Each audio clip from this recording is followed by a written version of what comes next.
Hello बच्चों, let's read the question. So the question here says that point out the wrong statement. तो ये हमें 4 statements given हैं. हमें इन चारों में से बताना है कि कौन सा statement wrong है. Phenacetin is a very important antibiotic. Penicillin was discovered by Alexander Fleming. Chloroquine is an anti-malarial drug. Ether is an anesthetic. तो इनमें से हमें बताना है कौन सा गलत है. तो हम एक एक करके इनके बारे में देखते हैं.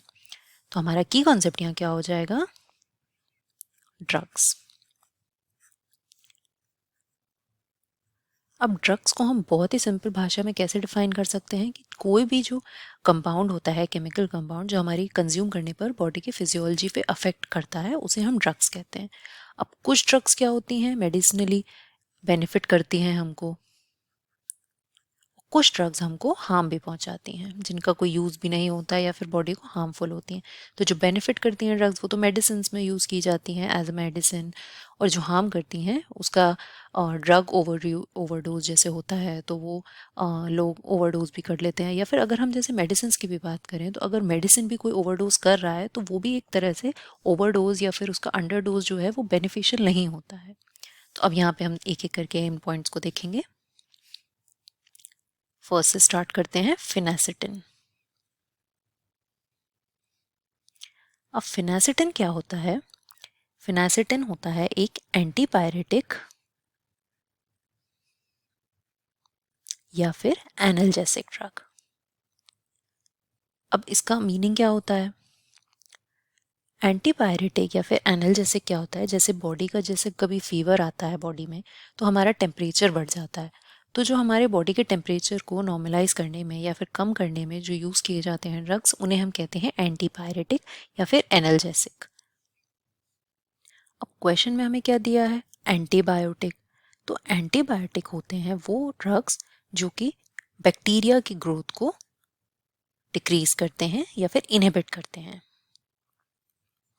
तो उन्हें हम एंटीबायोटिक कहते हैं. तो फिनासिटिन जो है हमारा, वो एक एंटीबायोटिक नहीं है, एंटीपायरेटिक या फिर एनाल्जेसिक ड्रग है. तो हमारा पहला जो स्टेटमेंट है वो रॉन्ग हो जाता है. फिर भी हम बाकी के स्टेटमेंट्स भी चेक करते हैं. अब दूसरे में हमें क्या गिवन है? पेनिसिलिन.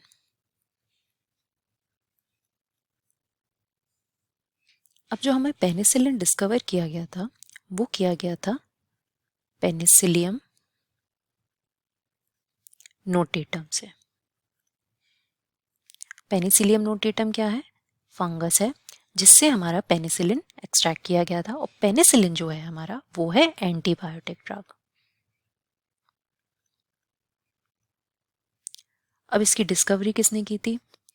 जो हमें क्वेश्चन में गिवन है, अलेक्जेंडर फ्लेमिंग. तो ये हमारा जो ऑप्शन हो जाता है वो बिल्कुल करेक्ट दिया है हमें. थर्ड बात करते हैं क्लोरोक्वीन की.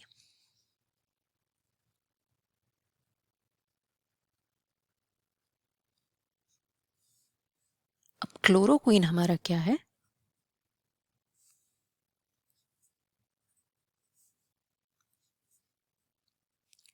एंटी पैरासाइटिक ड्रग है. और भी ज़्यादा अगर हम स्पेसिफिकली इसको बोलें तो एंटी मलेरियल ड्रग है. अब एंटी मलेरियल ड्रग्स क्या होते हैं? जो कि मलेरिया की ट्रीटमेंट में यूज़फुल होते हैं. तो ये हमारा मलेरिया को जो है प्रिवेंट करने में या फिर ट्रीट करने में इसका यूज़ होता है. तो ये हमारा थर्ड ऑप्शन भी जो है करेक्ट हो जाता है. फोर्थ हमें देखते हैं क्या दिया गया है? एथर. एथर हमारा क्या है? एनेस्थेटिक ड्रग है. अब एनेस्थेटिक ड्रग्स क्या होते हैं? जो कि एनेस्थीसिया प्रोवाइड करने के लिए यूज़ किए जाते हैं. जैसे कि सर्जरीज़ में हम यूज़ करते हैं इसे. तो सर्जरीज़ में जैसे कि temporary loss of sensation of body होता है, जिसे हम एनेस्थीसिया बोलते हैं, तो वो इंड्यूस कराने के लिए हम एथर का यूज़ करते हैं. तो ये हम देखें तो एथर इज़ एन एनेस्थेटिक, ये भी हमारा ऑप्शन जो है करेक्ट हो जाता है. तो अब यहाँ पे हमें क्योंकि रॉन्ग स्टेटमेंट पॉइंट आउट करना था, तो हमारा फर्स्ट स्टेटमेंट रॉन्ग है, तो इस वजह से ये हमारा फर्स्ट जो स्टेटमेंट हो जाएगा, ये हमारा करेक्ट आंसर हो जाएगा. Hope you understood it well. Thank you. Best of luck.